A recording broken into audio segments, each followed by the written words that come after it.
As we are looking at the life and the ministry of obscure Bible characters in the scripture, we must mention and research the life of one named Mordecai who appears in the book of Esther.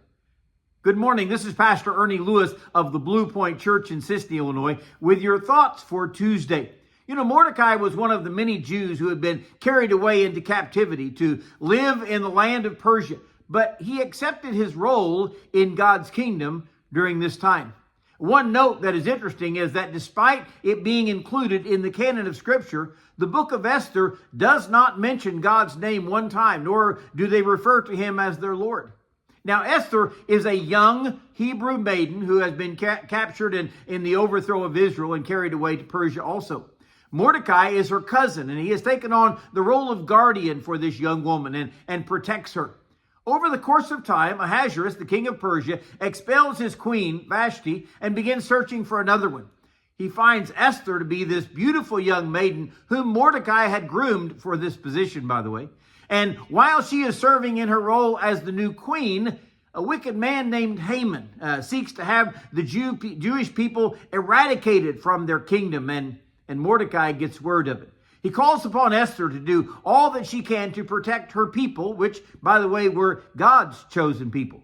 And not only does she take a stand to defend the Jews, but they also find out that Haman is this wicked man, and the king has him executed on a gallows that he actually built to murder Mordecai.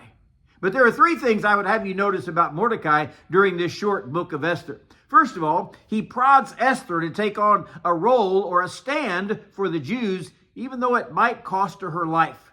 He uses that famous phrase in Esther 4 and verse 14. Who knows whether you have come to the kingdom for such a time as this?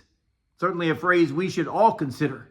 Has anyone ever encouraged you to take a stand for God or his people, knowing that you may be the only person with that unique position or testimony to do any good?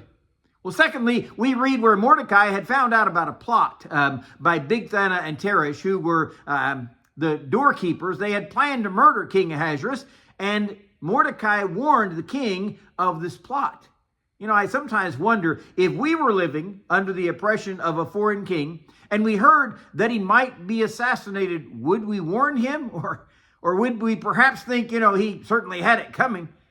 This bit of history is revealed to the king one night when he can't sleep, and they bring the chronicles. Anytime you can't sleep, you read a little bit of history and you'll go to sleep right away, right? But he sought an opportunity to honor Mordecai for saving his life. And while the prime minister, Haman, has sought his death, this turns things around, where Haman's decree to slay all the Jewish people is foiled. And instead, this law being fulfilled against the Jews has actually given them the power to slay and overcome their enemies.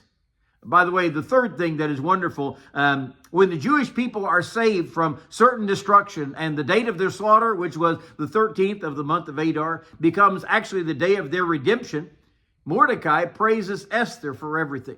The salvation of the people of God was certainly the work of God, right? But Mordecai had done all within his power to bring it about, and King Ahasuerus has even promoted him to be a high-ranking officer among his people. Yet Esther is the one credited with the salvation of her people. And a day of celebration is named in her honor. The Feast of Purim, you may read about in Jewish history, would forever celebrate the brave queen and her stand for God's people.